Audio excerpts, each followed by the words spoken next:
Welcome, people. Yeah. So most of you were just at the class battles and also part of IDL. But welcome back, and those Yeah. that just arrived, welcome. We're gonna have a talk with some of the teachers of Hip Hop House, and I'm hosting this also together with Popeye today. Yes. And this is Miss Kelly. She's a great dancer, and she's getting to be like this host too. So let's get it, Kelly. People, you want to introduce? Start here, maybe. So my name is Chris, from the Always Doing Hardcore Damage crew from Utrecht. I started dancing when I was 12, and I'm now 34. And yeah, I'm giving the break classes. So and after, beside that, I have my own training school, Movematics. So yeah, I help people out with when they stuck in some movements. So yeah, that's me. Yes. So my name is Wesley, 35 years old, from Rotterdam. Been dancing for 17 years, started when I was 18-ish. And apart from that, was busy with theater, the battle scene, tried my luck in a lot of different things, a lot of different areas. Also very fond of movement, so I have my own company, Initial Form, with which I also train athletes or people who want to get more familiar with movement. Yeah, that's about it, I think, for now. Wesley. I was not ready for this, introducing myself. Hi, I'm Kevin. Let's see, 29 now. Started dancing as a kid. My parents are musicians. My mom is a singer. My dad is a bass player. So I came to hip-hop really, really early. Took some Lacal classes. Actually had some Popeye classes here and there as well. But already danced before that. It's been 23 years now that I dance. I'm still searching, actually, searching for myself, searching for my journey. Dance is really special to me. I see a lot of value in it, and I'm trying to find different ways to share that value within movement. I've done it for the past 10 years here at Hip Hop House. As my own students know, these are my last classes, or were my last classes. I'm actually stopping, and this is like my final, not final engagement with Hip Hop House, but I guess a closure at this point. So I really wanted to be here just to be present and be able to give back. Yeah. Thank you. Appreciate it. Sorry. My throat is a little bit sore, so... well, I'm Dani May. I teach the African dance classes here. And my main styles are actually dancehall and African dance. And I think I came here the first time in Hip Hop House in 2010. And because I'm not from here, actually, I'm from Middelburg. It's in Zeeland, one of the 12 provinces that we have. And I remember walking in and someone said, hey, we do events and stuff like that. And I started actually as a volunteer. I was off the record a volunteer. And I started just enjoying the events. And then I did dancehall classes with Marta. She was the first dancehall teacher. Well, back then it was actually not dancehall as it is right now, but it was more raga. And I think after... yeah, I think I've had every function in this building. I was a volunteer, I was a floor manager, and I've been a teacher for a couple years now. I don't remember actually when exact, I think it's 2017. And I've had several age groups, like kids, teens, adults, and I love it every time. And... yeah, when people ask me what is more to your heart, I never have a real response. But if I have to be honest, it's African because I am African. And in heart and soul, and that's what I love to do the most, and also what I love to pass on to my students. Yeah, I have adults, so I call them addies. I don't call them students. That's what I love to pass on the most. I have invested the most in dance hall, but yeah, African dance is more rooted to me. So both actually are my nature. One became my second nature. So yeah, I'm actually a bit of both. And yeah, my journey here in Hip Hop House is still continuing in outside. Thank you. Thank you. Yeah, so thanks for sharing, guys. Appreciate it. So we want to dive into this thing called communication. So we're sitting right here, listening and talking. But of course, we were here. I have to switch a little bit because I was in the battle, so I still feel this hype energy. I was like, actually, I have to hold back right now. I have to hold back because my energy is like way here, and I have to go here. All right, communication. So, guys, when we look at the dance, it's an expression, it's an art. So, even with the b-boys, with the house scene, the hip hop, or within dance hall, there's like this social movement, this communication with your body, with your dance, with your energy. Can you tell us a little bit about how you perceive this? And there will be like contradictions because different scenes, different energies, different thoughts and visions. But Chris, can you share a little bit? Yeah, as a teacher, I see dance is like a tool. So it's like a tool to communicate. I see a lot of students that will be quiet, and if they dance, they become out. So I think dance is a tool to communicate. You don't need words. You only need moves. So you can say that dance is a different language. So that's how I see it. Interesting. Yes. Yeah. Interesting. Yeah. Beautiful. Thank you. And how do you feel, Danime? I gotta choose wisely now because I'm thinking in dancehall and Afro at the same time. When it comes to communicating, well, let's just call both. In African dance is more about showing who you are from the inside, right? It has no rules. Yes, we have techniques and stuff like that, but the soul is the most important in African dances. Doesn't matter what style, because first and foremost, African dance is not a style. It's a smoothie with ingredients, right? With the fruits, and they all have separate names. So in African dance is the same thing. You have Africa, and then you have Angola, Kenya, Nigeria, Ghana, 54 independent countries.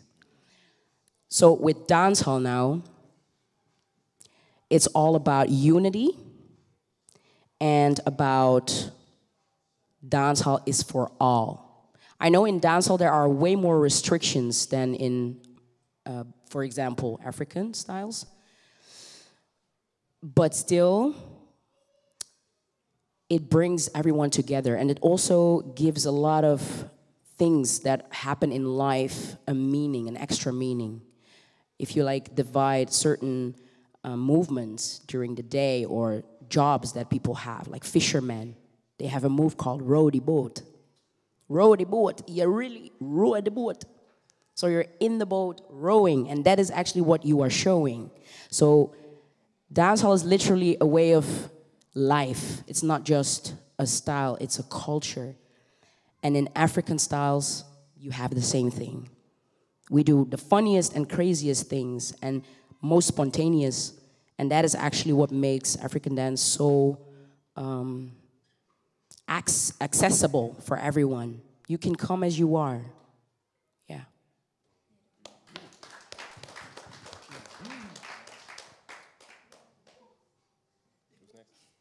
I'll go. Is it still, yeah, okay. You want communication? For me, it's a really hard question. Or not, it's not a hard question, but there's so many layers to it.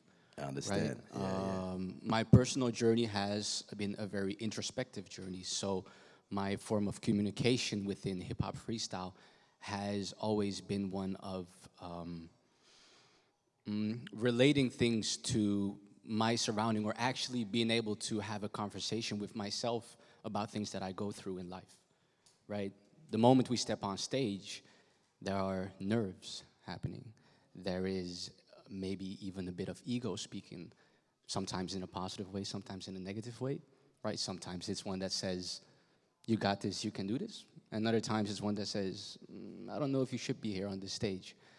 And it was that introspective conversation that I saw form in the body. When I was nervous, I can see it in my body. It starts to seep out through my pores.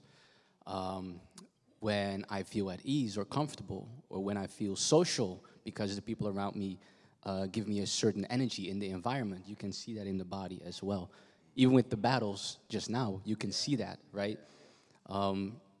So that's why I said it's a little difficult, because I think there's like 3 layers of communication, not in just hip-hop freestyle, but in all the styles. You have the introspective one, where you can see someone's experience in life come through their dance, which is the one that I mainly focus on when I teach, because I really like to gain this consciousness of the value of movement, besides community, also for self, you know, possibly because of how the scene was back in the day, you know.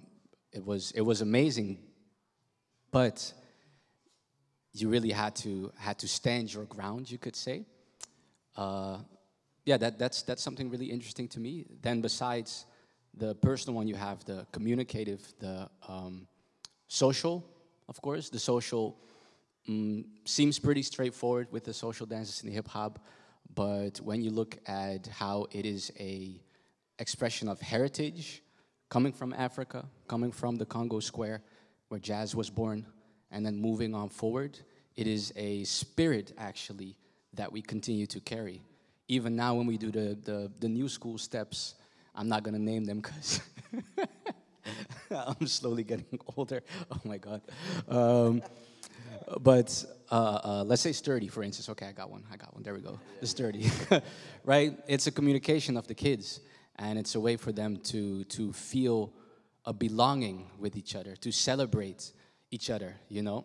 So, and that's a spirit that has been passed down from generation to generation. Thinking of steps that doesn't happen, if I'm correct, in the more contemporary realm. That is more a, let's say, not freestyle, a improvisation orientated expression of being in the moment, creating something based on what we experience together, and then letting that be a fire that touches each other to a point where, okay, we all synonymously agree that for this song, we want to dance like this, right? So that's the cultural, the community aspect of it. I said 3 things: introspective, community. What was the last one that I had in mind? I forgot. I'm gonna stick to those 2. I had something in my mind, but I would see them in those 2 ways, and I think that is where the beauty lies, in that the one strengthens the other, right? As I strengthen myself as a person, people start to connect to me. And because of them, as I always told my students, whenever I come into class, y'all give me so much energy, y'all pull me back up. I've been a student just as much as they have, which is amazing to me. So there's a lot of communication happening in the dance. Yeah. Right. Thanks for sharing. Wes, what's your take on this?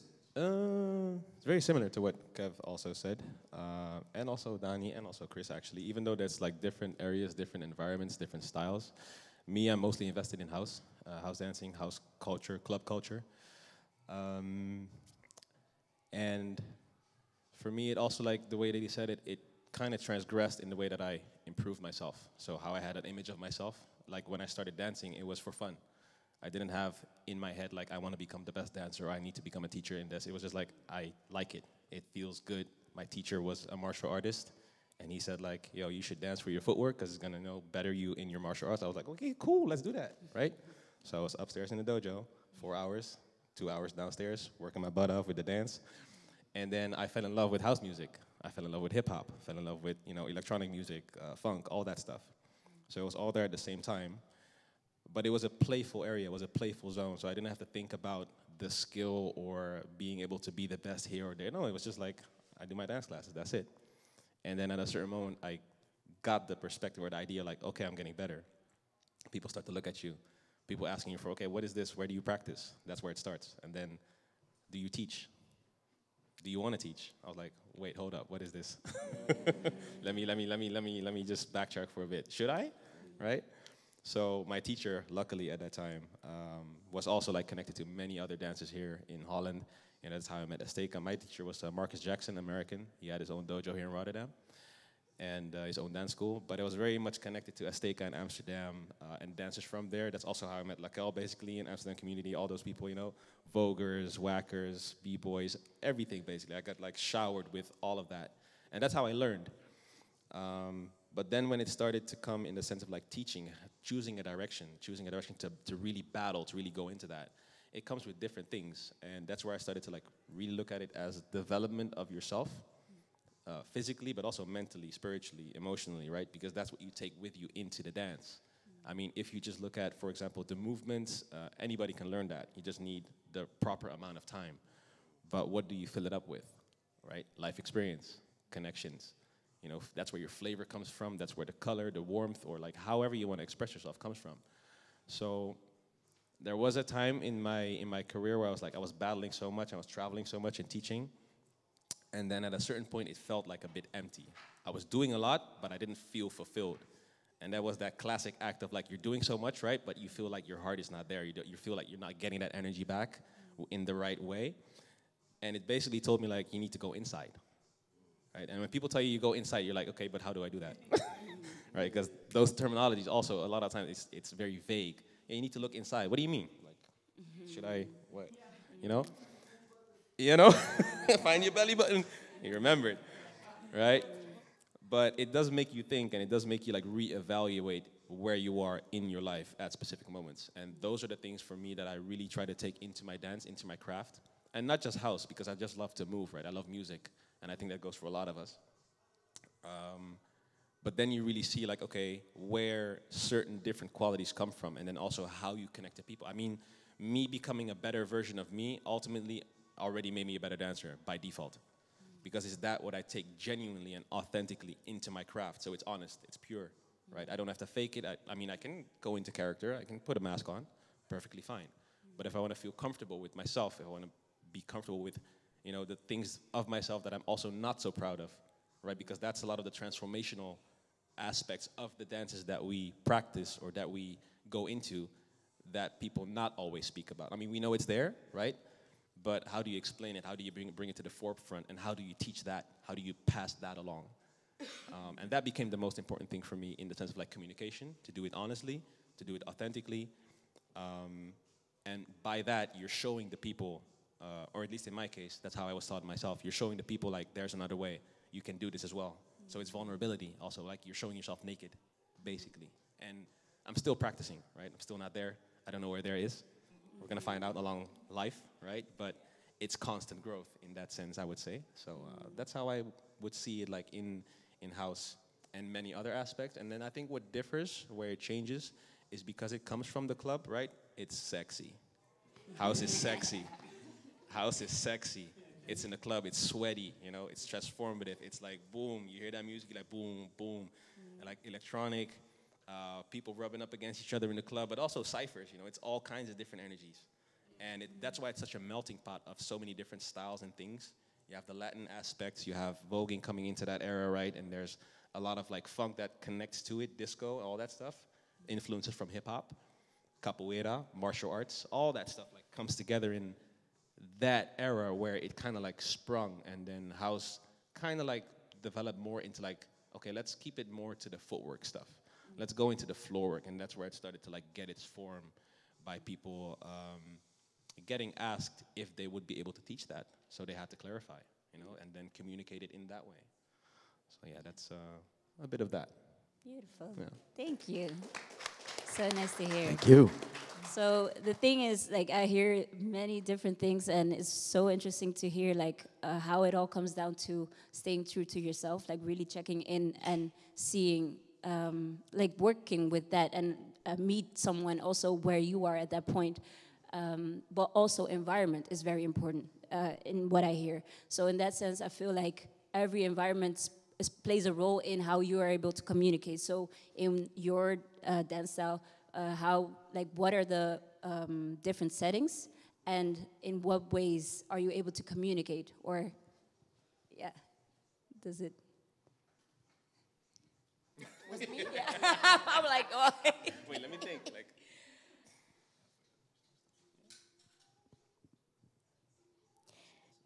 When I repeat the question one more time for me. So, what different settings are there in your dance style? And what is the form of communication in that setting? Yeah. So in dance hall, we have the social moves, as we call them, and they were more based on things like daily life, right? So one example that I had was row the boat, but you also have things like sweep, nolinga. You have back to basics. Those are like simple movements that you actually execute once you hear a song coming up. So what they do is a lot of those movements are connected to a song. So actually you communicate through dance and through the music directly. Because every time when one song comes up that everybody knows how to move to it. So that's the dance hall community part. So they actually communicate through dance and through music. In African dance, depends on what country you are from, you have so many different aspects as well.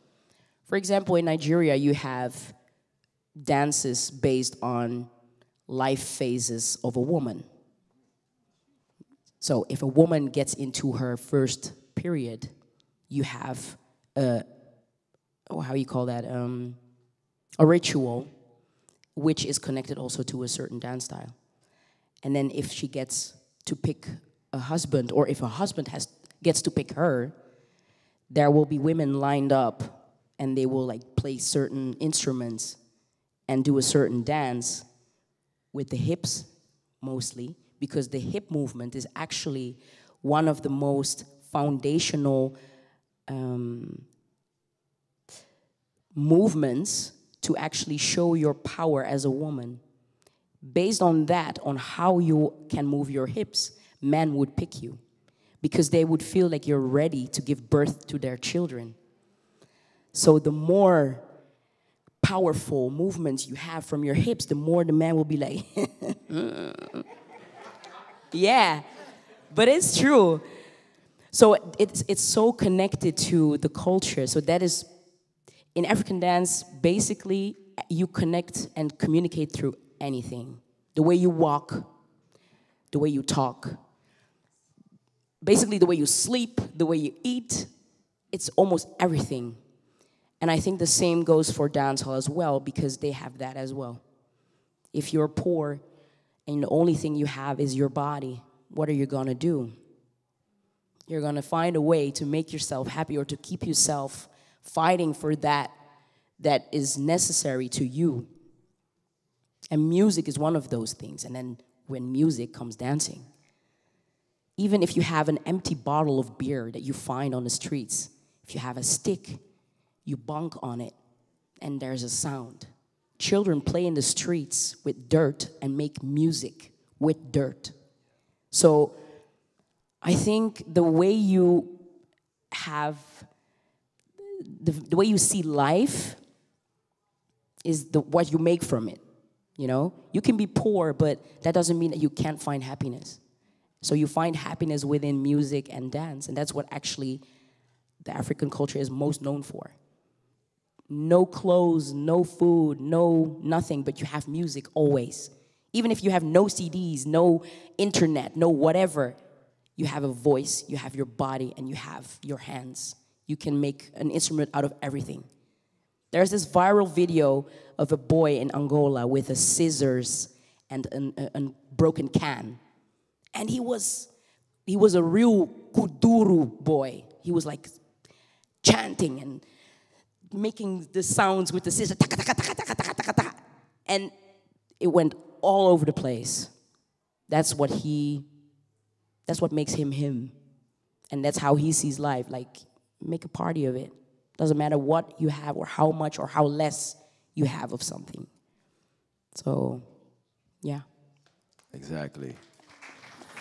Donnie, before I ask this question to Chris, I was just wondering, because the men are looking at the hips of the women, how powerful they move, or whatever you want to describe it. But I really need to know, what does a woman finds or look at when she looks at a man and she's like, he's gonna be the father? Ooh. I need to know that. Well, let me tell you this. Yeah. I'm take notes. Yeah. Well, honestly, I have not found that man yet. But what are you looking for? What I'm looking for. Okay, are we gonna have that talk right now? But I mean is, so it's clear that the women or the men, they look at the hips, how powerful they move, right? This is what you described, right? Yeah, yeah. So what do women look at when they look at men and they say, okay, this is gonna be the father of my children? Mostly the dominance also. In the think, dance. Yeah, well, yes, and also in general. I think in a lot of cultures it's very important that you carry yourself as a man, right? You have to be tough, you have to be protective, you have to be a provider, and all these type of things. But when it comes to dancing, I don't really think that there are specific, well, not in my country though, there are not specific dances where you would say, okay, based on this, they would pick a man. I know there are countries who do have that. I believe in Kenya, the men, when they jump, they have this traditional dance in which they jump. They jump really high. Right. I don't even know what it's called, but I gotta look that up. Is it Maasai? Yeah. So, based on the strength in your legs that makes you jump high, All right. that's how they see, like, okay, that's a good man, that's a worthy man. All right. Yeah. So I know what to practice. Jump, bruh. Jump. I got to train with Wesley to get my jumps there. Yeah. Let's get it. Thank you. Yeah. Chris, so we were talking about how the environment, the place you are, changes how you dance or the energy you dance with. Because when we look at breaking, B-boys, when they dance in a cypher, it's totally different than they are practicing in the corner or they are battling, right? Can you tell us a little bit about this? Because when we see like a B-boy cypher, the energy is like up there, but when you see a B-boy battle, it's totally on a different planet, right? So can you tell us about why is it that when the environment changes, this changes too, in your perspective?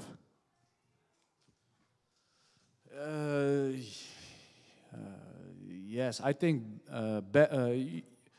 breaking is the dance style, but in breaking you got different categories, and mostly times they are focused on battles, and I think hoe zeg je dat? Je kadert jezelf. You structure, yeah. You structure yourself, yeah. And if you do something in the cipher, there's more kind of freedom. You speak another language, and what you mentioned about training in the corner, I think the environment is very important, because if you feel safe, everybody feels safe, then you can create. If you don't feel safe, then you put on some other personality, and you cannot go inside to find your deeper voice and use the body as that instrument.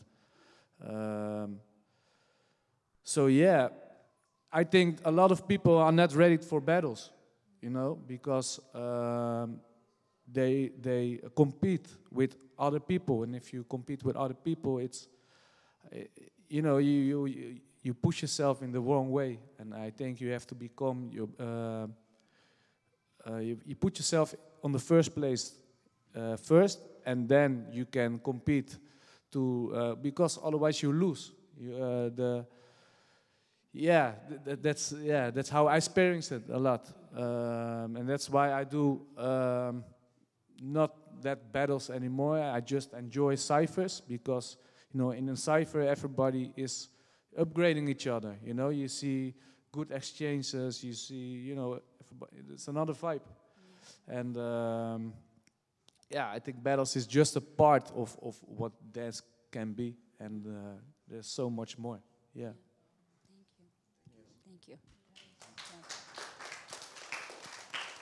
So, Kevin, the same question for you all. Like, how does the environment play a part in the way you communicate?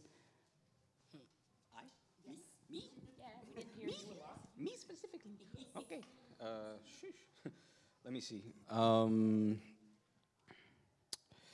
Actually, it doesn't change for me. But I think that is exactly what he's saying. But to me, what you said was, you can win a battle but lose yourself, or you can lose a battle and win yourself, and that is my personal aim. That's my. But I'm with you. I'm with you. That is my personal aim everywhere I go. I have a lot of. I found a lot of fun in going everywhere where I'm challenged to be myself. Challenged, so not, how do you say that? Not applauded to be myself, but really challenged. At this stage now, for instance, it got to a point where, because of most people seeing me through social media, that is the person they know. They don't know Kev, they know that guy on the internet, so they have an image of that. And then I go into that place. I was in China recently, and I can either choose to put up a mask and be that person that they want me to be, take the pictures, do the battle in a specific way that they expect me to do it, all that stuff, or I can challenge them back and say, okay, this is what you think, but let's not look at this event as an entertainment, but let's see if you can actually uncover that mask that you put on me. Can I make you uncover it? And this challenge, to me, it's really tough, but it's really, really fruitful, because I can win, lose, draw, maybe not even feel comfortable at first when I'm at an event, but I'll always feel extremely strong when I leave afterwards, because I know that I practice that ego muscle, that personal muscle of me being myself, you know? So, yeah, I think that's really, really, really interesting to feel the push and pull in every surrounding, in every atmosphere that I'm at. You know, some of them is really comfortable. You can just be yourself and chill. And then when you go into, for instance, a battle, you go to, I want to say I love this dance. Oh my God. Help. International Dance League. International Dance League. No, you can go to International Dance. Actually, someone, I don't know if she's here, someone just now went to there and she did her first battle. Check this out, she came here, I'm sorry for randomly switching it up. She came in here and she was like, okay, so when do I dance? I'm like, so with what teacher are you? Oh, I didn't know you had to be with a teacher. So I was like, well, if you want to dance, you could maybe go to the other side as well. And at first she was like, yeah, I don't know about that. She came back and she was like, it was kind of scary, but you know. I was like, what? That was your first battle and you just chilling? You know, and that to me is really amazing to see how environment challenges you in different ways, and that you can take up those challenges with a assertive and a positive attitude, whereas some people might come into those environments and ask themselves, like, do I belong here? You do. always, you are the energy. You go in there, and I guess it's like lifting weights. I go to the gym and I'm like, damn, damn. I'm looking at all these people. The second I take my own weights and I start lifting them, and I feel that this weight is exactly what I need, it don't matter no more. I'm there, and that's what it feels like to me personally whenever I do something. I'm just lifting these weights constantly. Are those questions? Yeah. Oh, God. Oh, wait, there's no third wall? We breaking it, yes.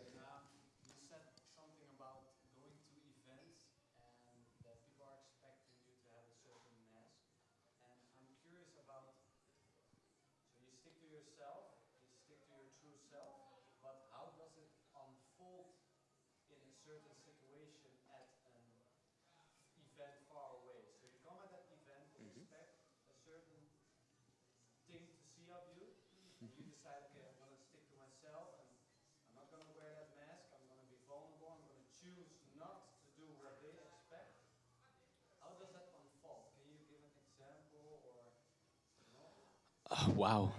Um, just to verify, how does it unfold, as in with the other people, and how do they respond to it, or very open?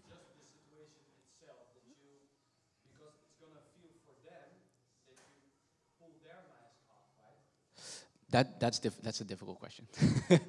That depends on where you are, on where the people are in their lives. So that's really hard. That doesn't. I'm also not there to try and pull people's masks off, or try to make people perceive their environment differently. Like, I'm not coming there to do something to their environment. I'm just saying, the way you implemented me into it, I'm not going to participate in this specific way because it actually is not who I really am. How it unfolds. It's draining. So most of the times when this is like an extreme version of it, I do get very tired. But what happens is you start to notice that people who do feel that and are open to that start to come closer to you. You feel that the people who see it and are like, oh, that's not the Kev that I thought, whatever. They will leave because I showed my real self. But the ones who are open and ready to actually interact with the real version of me, they start to come closer. And I get people around me that I can have a lot of fun with and enjoy. So it's kind of attracting, whatever fits me and whatever I want. Or not whatever I want. Attracting like-mindedness, maybe. Something like that. And that's how it unfolds.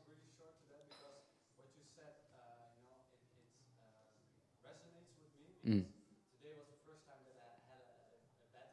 Chee.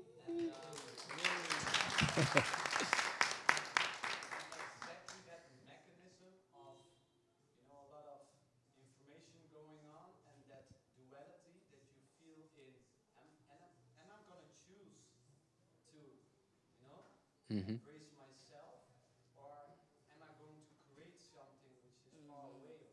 Mm-mm, mm-mm, mm-mm.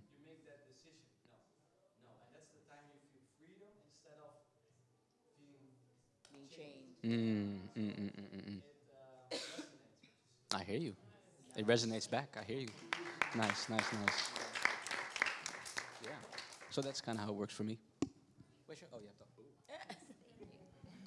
Um, different areas, different areas. If I look at the beginning, once again, where I found myself as much in the club, I was really a club head, like a lot before I got into battles. Like clubbing was my thing, like Thursday, Friday, Saturday, Sunday, sometimes even Monday.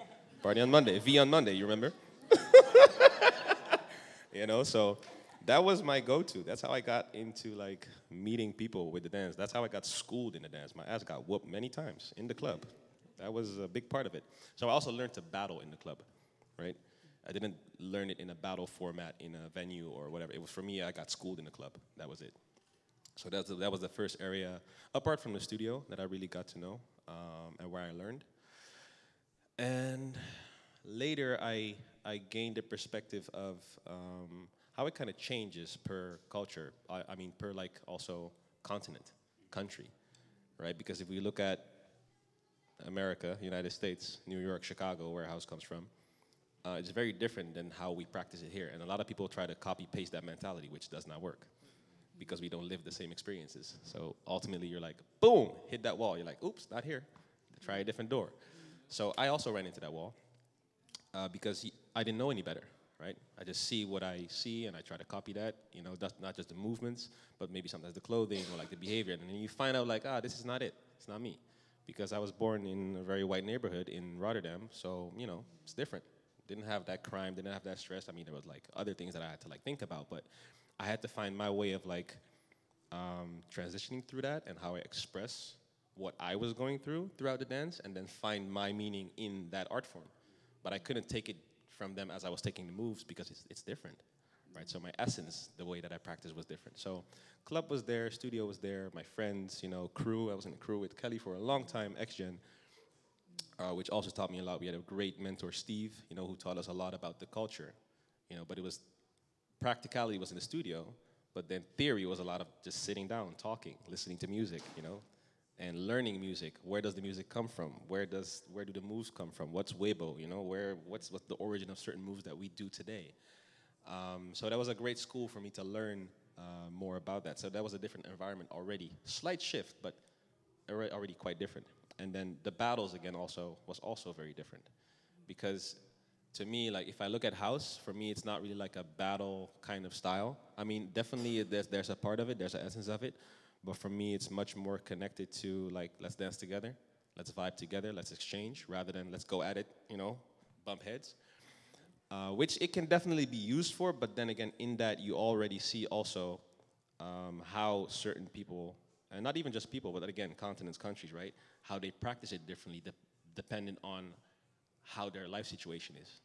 You know, if it's harsh, if they're coming from, you know, negativity or like crime or like a lot of like racism or whatever, any kind of struggle, you know, all the kinds of isms, they have a very different drive in how they put it out. And I've had to deal with my fair share of those certain things, but I had a pretty like, you know, chill upbringing, you know, so I didn't have that struggle to put into that as much as some other people might have did. And then there's variables in that, of course, again as well. So yeah, I had a bit of that, battling, which was nice, you know, different events, and then finding what different events do with that as well. You know, some events you will find that it's a lot of like, okay, you go against each other, you know, you notice the atmosphere is like really like heavy. And then there's events where you feel like, oh, this is nice, this is chill, let's do ciphers. Let's do a cipher pre-selection. People are much more like together, you know, they uplift each other, they talk, they smile. So there's also a lot of nuance in the field where you are and where you need to find out, you know, which was for me the case, like to find out, okay, what is my purpose here? You know, what do I want to do? What do I want to leave? And how does it make me feel? And with the pressure, I can really like agree with the rest. Like, when I first started the battle, I remember my first battle, I was nervous as shit. I was like terrified, sweating, like, oof. It's like still, you know, it doesn't really change. It just my perspective changed towards it. How do I want to deal with that? And again, it started from that moment where I was like, okay, the battling, right, and the traveling was it, and then I was like, something was missing. And from that moment, I started to become closer and closer with the way that I really wanted to move, the way that I really wanted to express the dance, because it felt much closer to me, felt much more honest, felt much more open. And also from that moment on, and this is also how I teach, I tell a lot of my students, like, whenever you have to do like a battle or like somewhere where you can like freestyle, like improvise in that sense, take time to connect with yourself. Because a lot of times we jump into a certain situation without even thinking or like feeling like, okay, where am I today? You know, what do I feel like today? What is it that I'm going through today? What do I want to take with into that journey? And then you go automatic pilot, you do your thing, you get out of it, and you're like, what did I do actually? I'm not happy with what I did. And I had that many times. And it happens in every setting. Sometimes it's a solo, right? Sometimes it's a freestyle battle, it's a pre-selection. Sometimes it's a full-on set show, right, where you have a different mentality. But for me, it's always the most important thing, and it's what they mentioned also before, is to like really connect to yourself and taking the time to do that in whatever format you find yourself. And for me, that was the most important thing. Even in the club, right? I see someone that I want to interact with or that I want to connect with. It's not just like, hey, here I am, boom, right? You kind of like assess, you feel it out, maybe you have some eye contact, whatever the situation may be, right? Maybe it's just very friendly, very platonic. Sometimes it's very sensual, very sexy, right? So there's also a different energy there. So again, that aspect of connecting to you and taking that time, it always came back in every setting that I would find myself in, be it battles, be it in the club, be it outside, you know, on a pier at the beach where you're dancing. Again, social environment. So, yeah, question.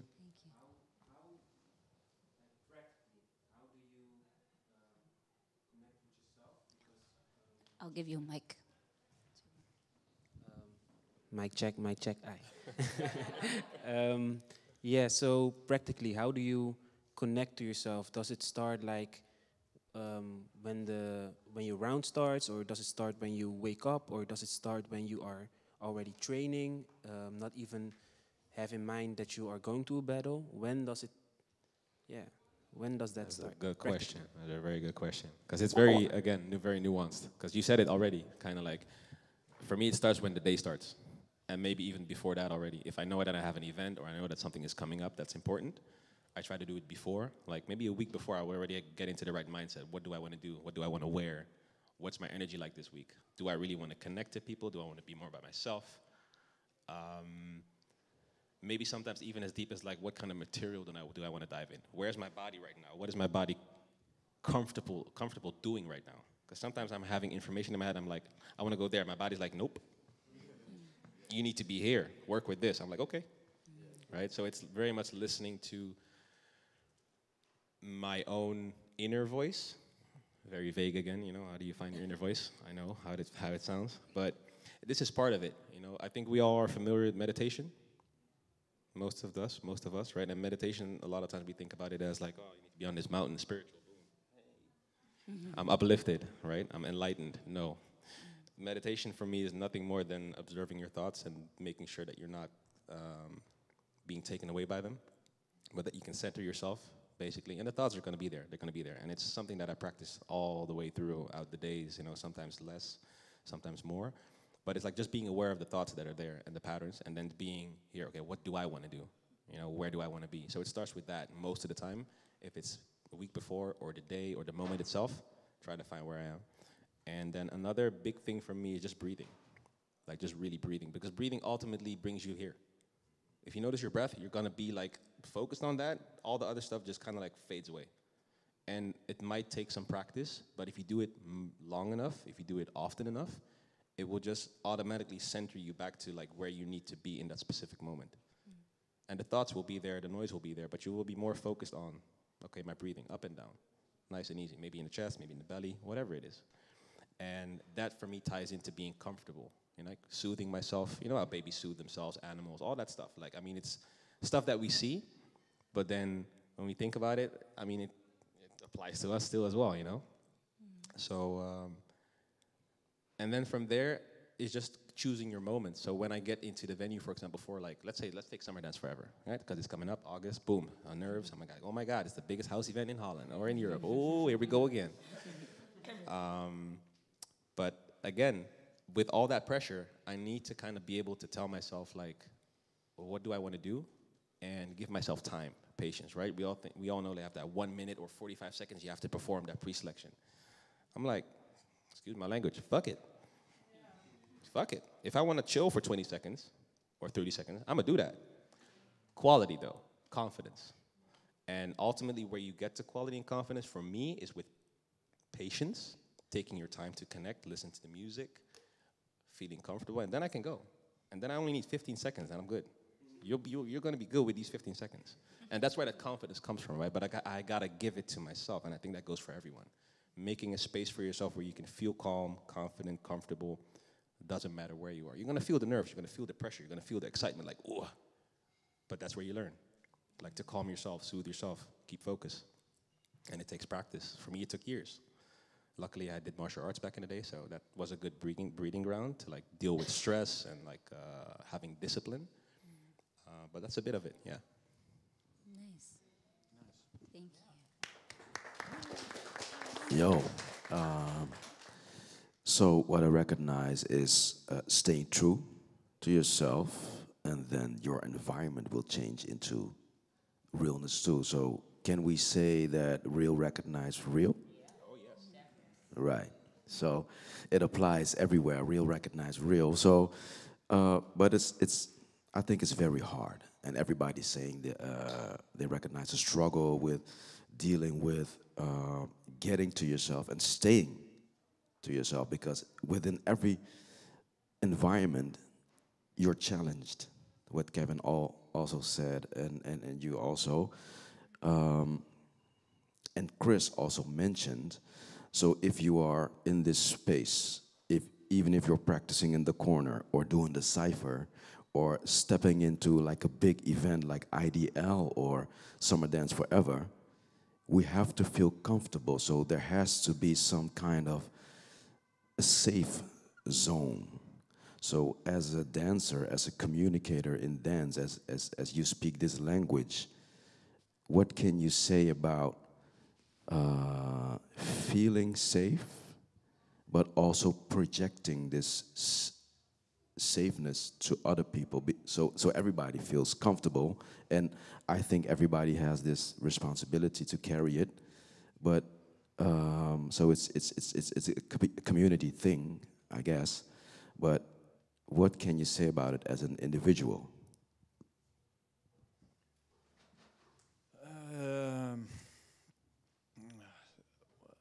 Question again, please. Yeah.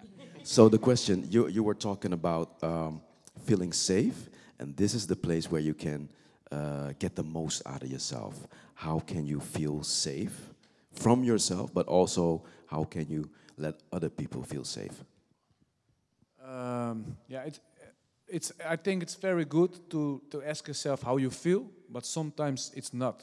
You know, sometimes you have to check out and go. You know, for example, when I had to, back in the days I hit the jam, I got no money. I haven't eaten all day, but I had to win.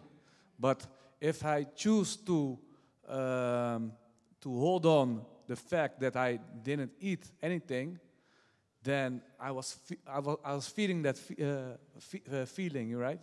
So then I won the battle. So sometimes you have to put the light out and just stay focused on the thing that you want, and not on the things that you feel inside. Sometimes it's good, but do it after, reflect, because then you can write down what can I do better for the next time.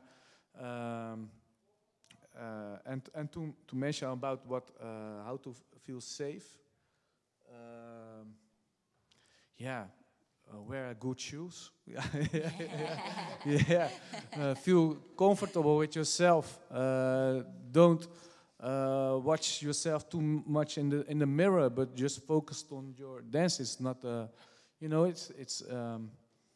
it's a dance competition. It's not everybody wants to dance, so it's not always about you, but you can deliver some powers, so you can give some inspiration. And I think if you intention are good, then everybody feels safe, I think. Yeah. Beautiful.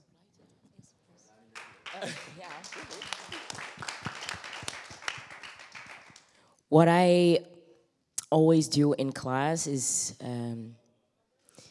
I let the people know that I'm also human. You know, some people, they think of you that you're perfect and you know everything. And so sometimes when I say something and I'm like, okay, I forgot that move, I forgot how that's called, or I forgot that name of the style, or I forgot where it comes from, I'll be like, you know what, guys? I'm not sure about this, but I'll get back to you as soon as I know. So for now, we're gonna leave it. I'm not gonna give you something that I don't know. So, and I will admit, if you ask me something and I don't know, I'm not gonna pretend. I'm just gonna say, hey, you know what, dude? I'm gonna look that up for you. There's also something for me to feed myself with. I need to get that information. When it comes to movements in my classes, I always tell the people, here you are safe. Even I mess up sometimes, but just don't make it obvious. Because what you do is from you personally, and nobody can say it's good or wrong. And it's like doing a performance.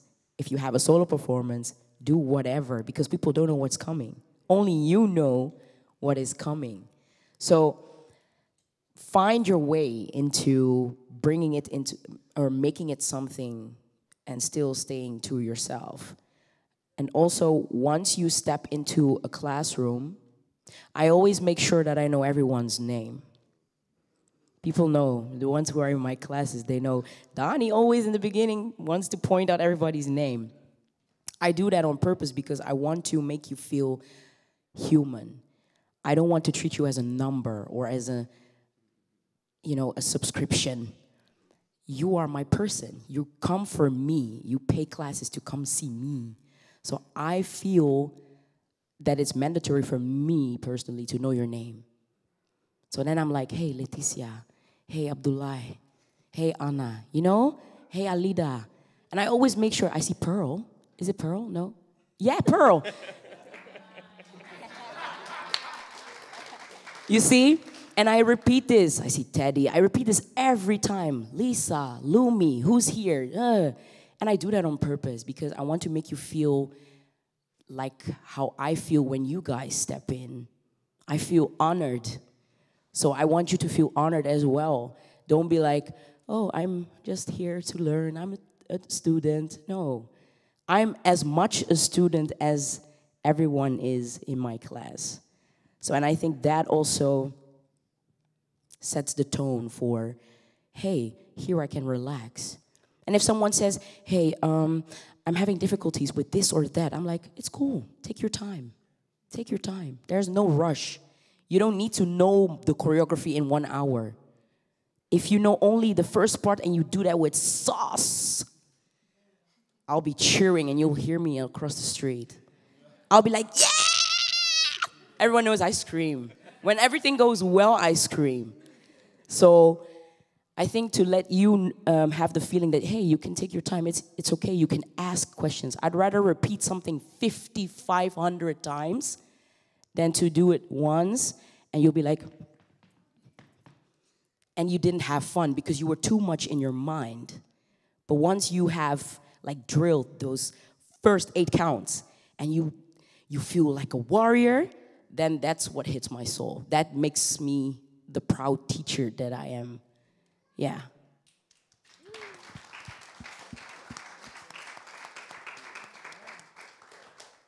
So, go ahead. Yeah. Yeah, so safety. I mean, yeah, very similar again, once again. Safety for me is like just being like, in that vulnerable space yourself. So people feel that. Like that's often how I break the ice. Like allowing myself to mess up, be jokey, greet people. People know that I can be very serious, but I'm also like a goofball from. So I like people to feel that so they know like, oh, I don't have to like perform here all the time, or I don't have to be like super on point perfectionistic. No, we're having fun. This is also how it got to be, how it got into existence, and of course there's other things that go into that. But I think safety also calls for like just calling things out, but in a respectful way. If you see things that are like not like ethical, or you see things happening, just to be like upfront about it, or just pull people to the side and just be like open and honest about it. Like look for that confrontation in the most healthy way possible, definitely. But so people feel that there's a space where they can challenge things without being shut down right away, right? Because I think that's often also a thing which we find in our environment, like in dance and whatever, that you have to uphold this perfect image sometimes, or you can't say certain things. I mean, you should be able to say certain things, and it shouldn't be that because you say that in a constructive way, that then this needs to happen, separation or ending of certain things. I think it's very much a space where we find ourselves that clashes will happen, confrontation will happen, always, as it has been. But we should show that it's a healthy thing rather than a detrimental thing. That it's not a thing that people should fear. Confrontation is, it sprouts growth a lot of the times. So I think that's also a big part of it, especially for us teachers, to show it to like the younger generation or people that are just getting into it, that it's okay to say things, but just, notice how you say it, notice how you bring it. So we keep building on that. But for the rest, yeah, I totally like agree with what everyone else said. So yeah. Nice.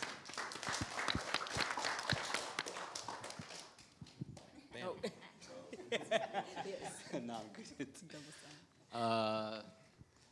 I feel like everyone covered already so much, said so many different beautiful things. There's a lot to take from this.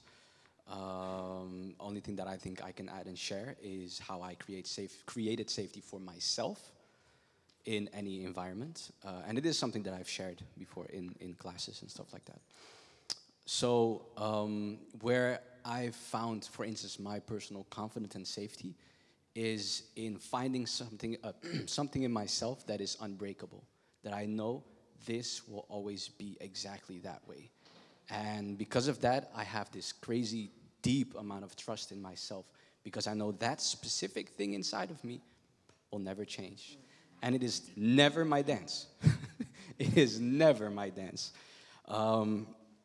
In my case, for instance, I know that my passion for dance will never waver. No matter what happens, no matter how I dance or what interaction I have with people, in what environment I am in, my passion for dance, for music, will never change. And so whenever I step on a stage, I'm in an environment, I have to speak to people, wherever I'm at, I know that that core is what I can rely on, basically.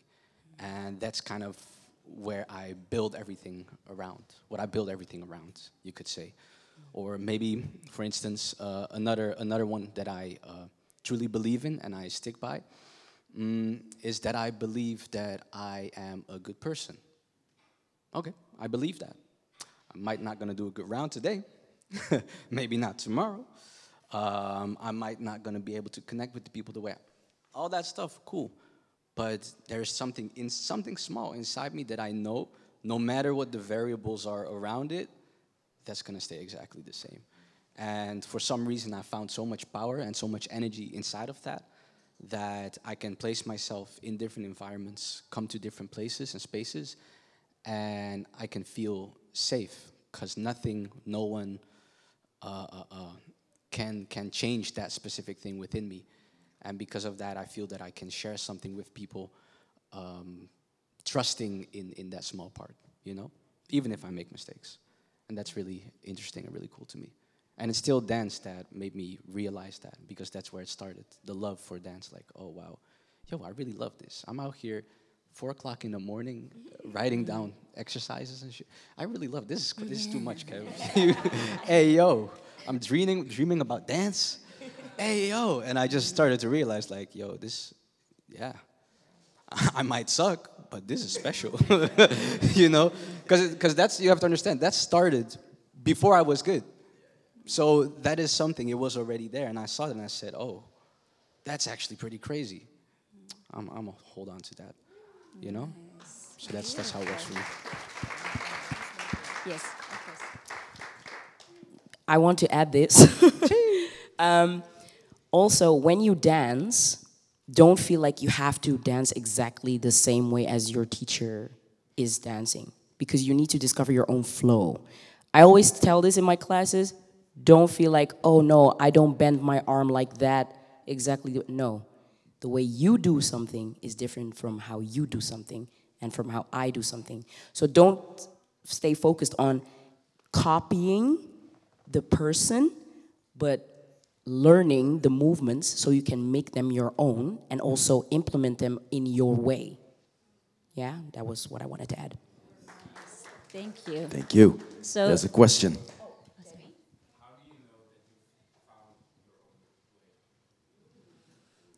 For me, how I found my own way was a little bit of everything, and just connect with the music that I'm hearing in that moment.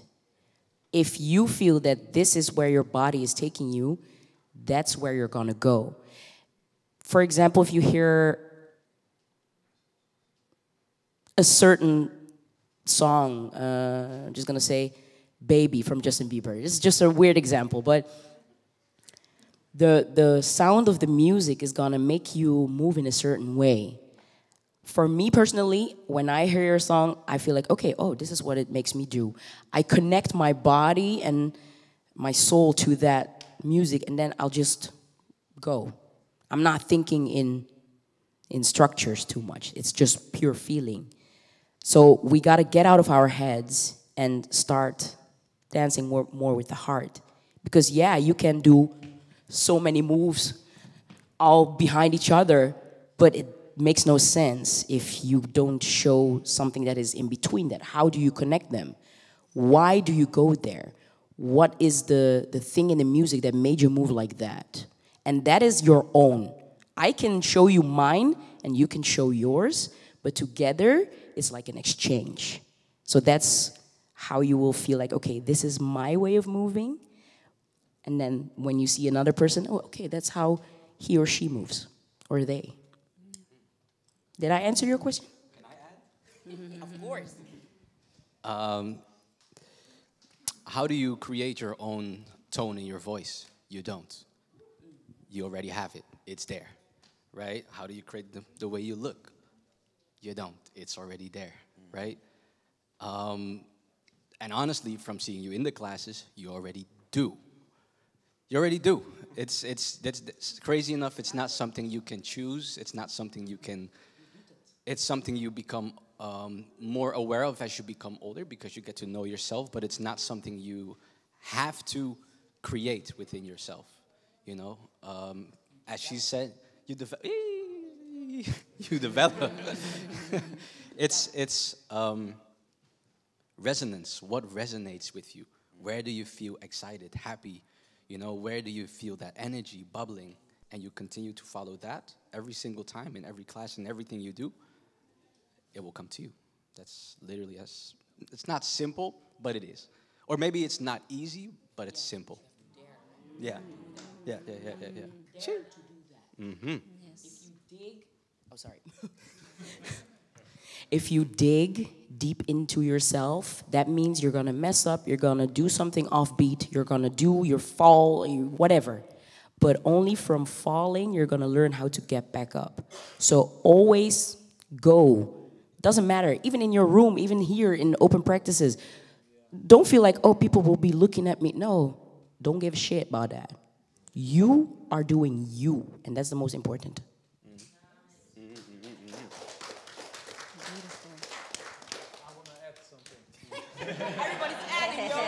Yeah.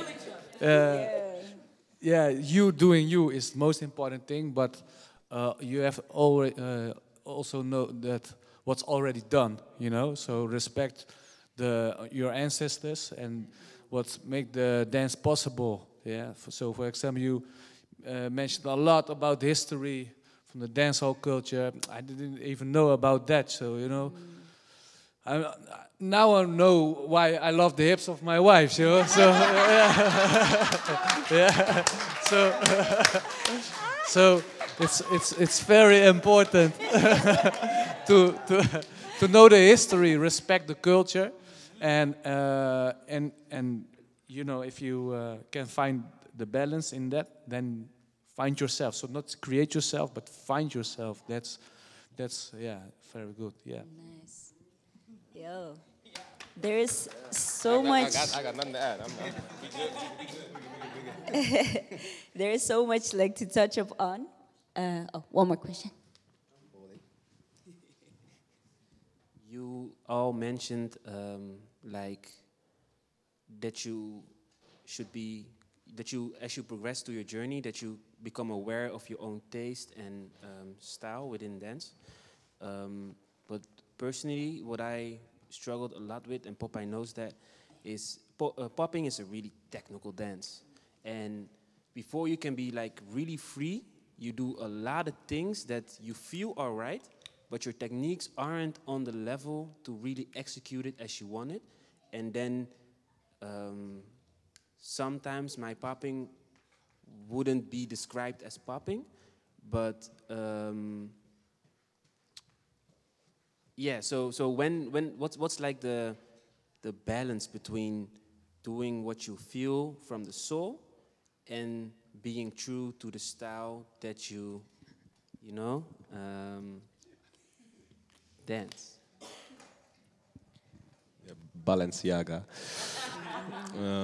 Because this is a question I get often, because we find ourselves in a state or in a place where there's a lot of structure nowadays, and there's this idea of freedom. There's this idea of play, right? But what is freedom, basically, right? What is freedom if you think about it? If you don't know structure, if you don't know responsibility, what is freedom? Right? If you don't know responsibility and if you don't know structure, what does freedom entail? It needs the counterpart, right? So in a way that I see it in any style, and popping, hella technical, hella difficult, right?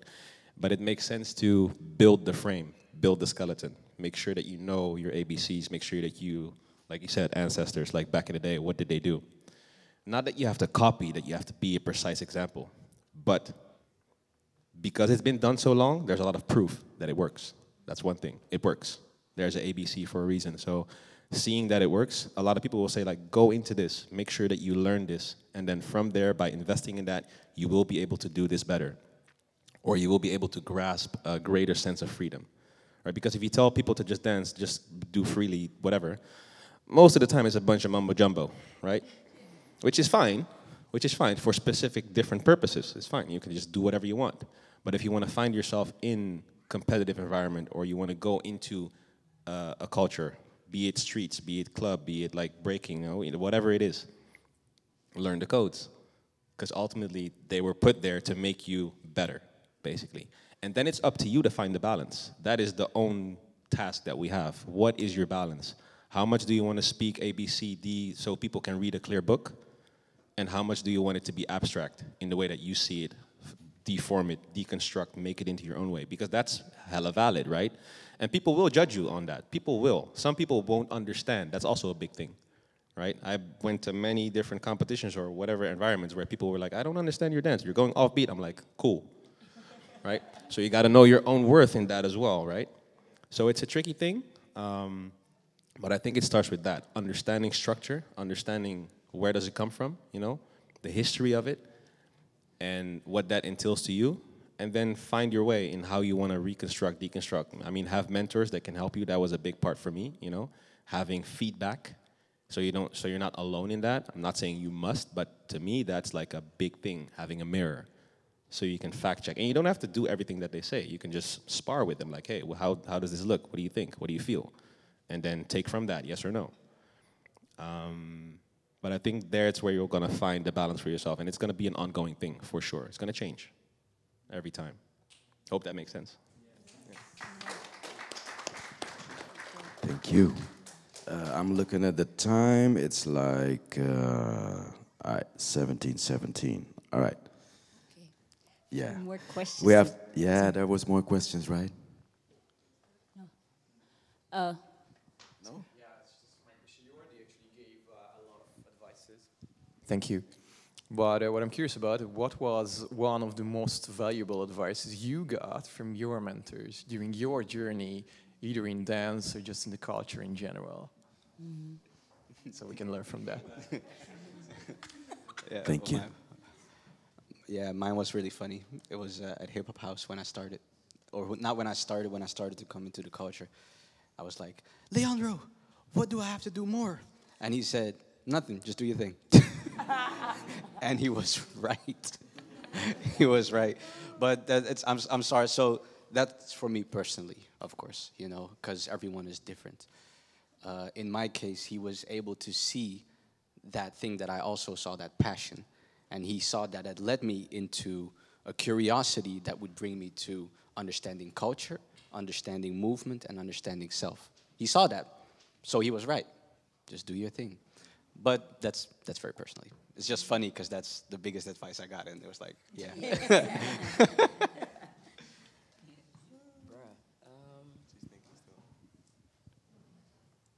I'm really digging here because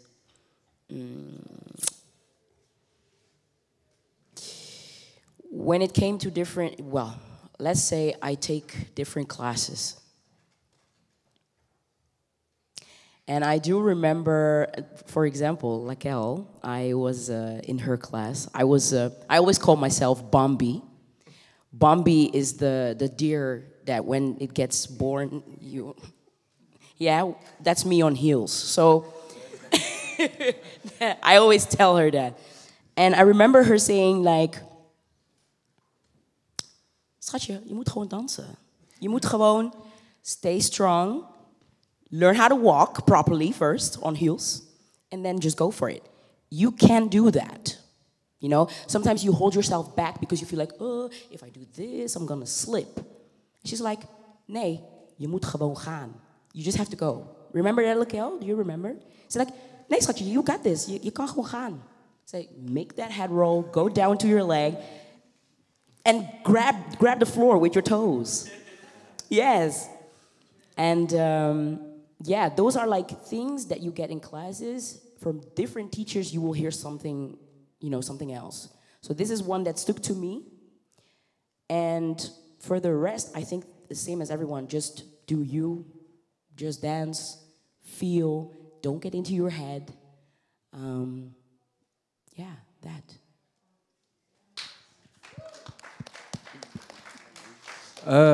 Yeah, best advice is that yeah, not just one word or a phrase, but surround yourself with people that want to uplift you.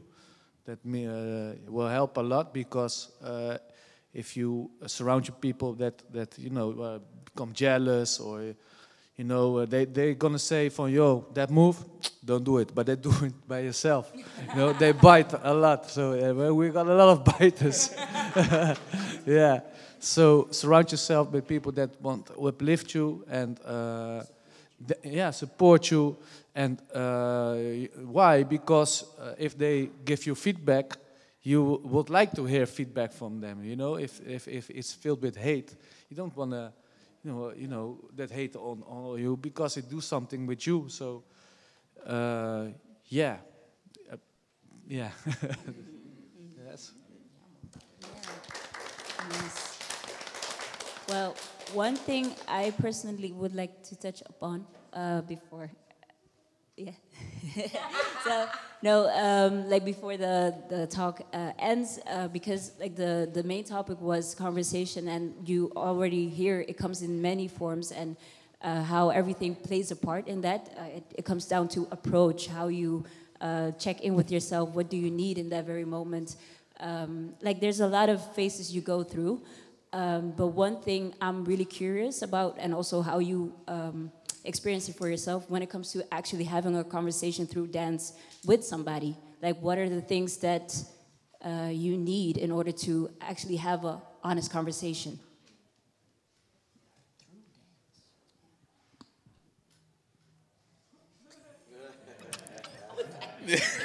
The passing of this mic show is something.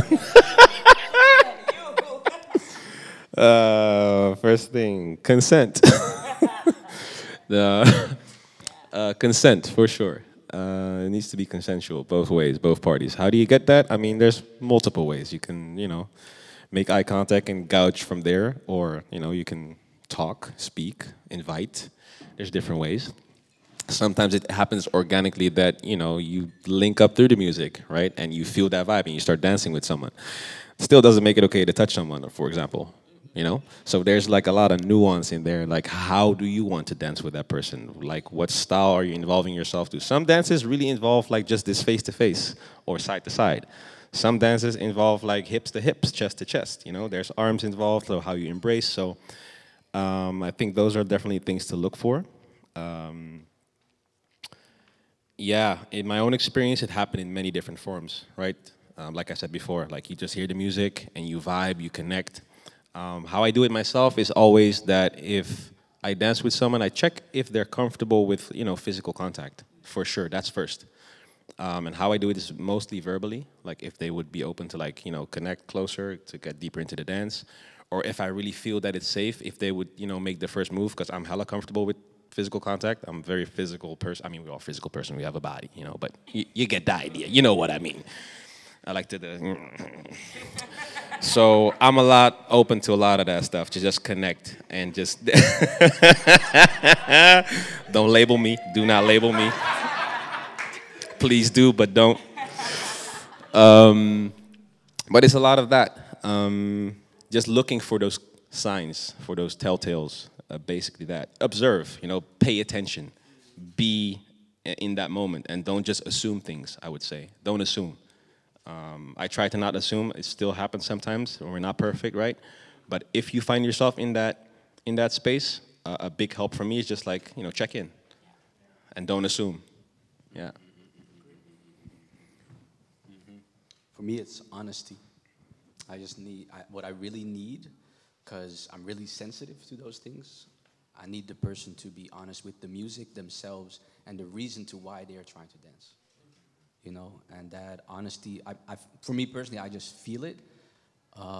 It pulls me into a point where I'm like, wherever this story is gonna go. I remember dancing.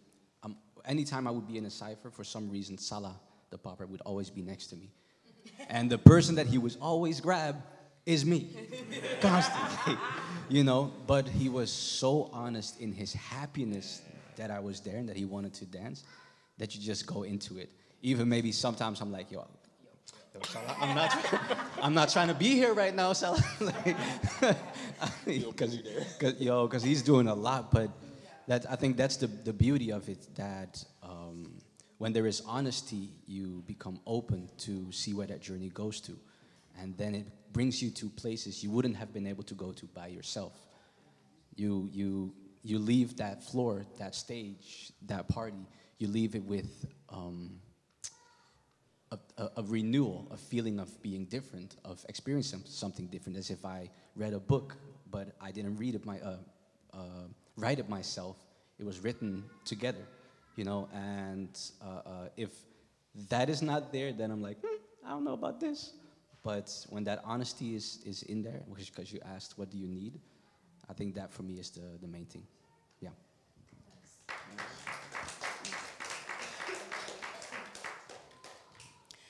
I think I also prefer more verbal or non-verbal communication, because when you say things, they land better. But when it comes to you don't have space to talk or anything, I feel like body language says it all. But I can imagine that in certain styles it will be harder to do that, especially when it comes to dancehall. There is, of course, daggering. So you were waiting on that, huh? So when you have daggering, for example, when I'm in Jamaica, and if I stand on the side and I'm watching Shelly Belly throwing everybody around, if I make eye contact with that guy, I have a problem. So sometimes I'm like, because with him, if you only give him a smile, he'll be like, because for them it's entertainment. It's not even something sexual, it's pure entertainment, right? They want to give something to the people, for the eye, for the camera. Especially when the camera light is there, they are going crazy. They climb in trees, you see leaves going left and right. I mean, so sometimes I prefer to just not find myself in that surrounding where I have the possibility to be grabbed, because I know how some people can be. And for Crump, for example, is almost the same thing, but that's more like in an aggressive way, like in an energetic way. So if you find yourself next to a Crumper, you might have someone that leans on you or pretends to give you an elbow, and if you don't know how to deal with that, then you'll be like, hey, get the fuck out of here. You know what I mean? I remember one time I saw that, I was like, I wouldn't like that. If someone did that to me, no. But now that I see it more often, and it adds sometimes extra sauce to a movement, I'll be like, oh, yeah. You know what I mean? So I think for you, for yourself, if you find yourself in an environment where you know certain things are happening, just step back. That doesn't mean that other people don't have to be careful with you, but sometimes people are in the heat of the moment and they just lose control. So for me, I can do two things: either remove myself from a certain space, or just tell the person and say, hey, yo, I don't like that. So I think you can also choose what to do. But actually, we all have to keep in mind, not everybody likes to be touched, so you have to ask permission first. So I agree with everything that is said here. I just wanted to add some sauce. Yeah. to the story. Yeah. Let me look at the time. It's 5:30. Oh, there's a question. There you go, Leslie. Yeah, sorry. I want to ask a question for the female dancers specifically. Like, do you have some special struggling time or the special time with your body or with the surrounding? And do you have some words to the next generation female dancers? There were 7 questions. But it's okay. Can you repeat the first one? Do you have some special time or struggling time with your body or with the surrounding as the female dancers? Yes, especially when I gained weight. For me, when I gain weight, that's when I feel like, okay, Donnie, this is not going as smooth as before. And you just got to learn to find your way. You got to adapt to that. Every time that your body changes, you need to find a way to execute certain things. For example, I'm going to bring back that example. I struggle dancing on heels with the techniques, right? So when I'm in a club and doing my thing, I feel like, oh yeah, I know how to dance on heels. But when I come into class and I try to really like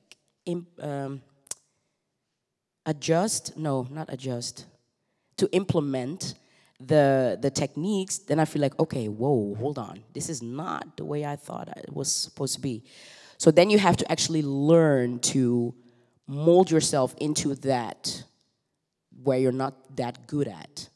It's pure practicing. And if you feel like your body is blocking in a certain way, what I hear from a lot of women, after giving birth, they feel like they're off balanced or something. I haven't experienced that yet, so I can't say anything about that. But from what I hear is that they find a way to make their new body get used to something. Something that I used to struggle with is men randomly wanting to touch you or wanting to dance with you because you're dancing in a sensual way. They assume that, no, I'm not talking about you guys. No, but I said, because he said assume, people assume, right? I'm talking about Wes when he said that. Then men assume that they can touch you or they invite themselves to come closer to you and dance in a certain way with you. And first I had to get angry and tell them like, the heck are you doing? But now I found my way to say no within my dance. If I first do this, I'll be like, but if a man comes closer and I'll be like, you see? But you're still keeping it a little bit friendly. And you can choose your way to say and do things. So I think that is something that I struggled with in the beginning and that I now became better at. Especially when you pointed out the female struggles. That was definitely one of them. And of course, the gaining weight and new body, new positions, some things blocks. You don't know, ooh, this is heavy. Just try to adapt. Don't force your body into something that you might not be able to do at that moment, but try to deal with it. And I think a third thing was me having a size more than the dancer body type of female. So you wouldn't get jobs in the way that you would want to see it. They would automatically skip you and go to a more skinny person. But I learned also to deal with that. I embrace my body. And if you don't pick me, you're missing out. Yeah. Thank you, guys. Thank you, everybody. Yeah.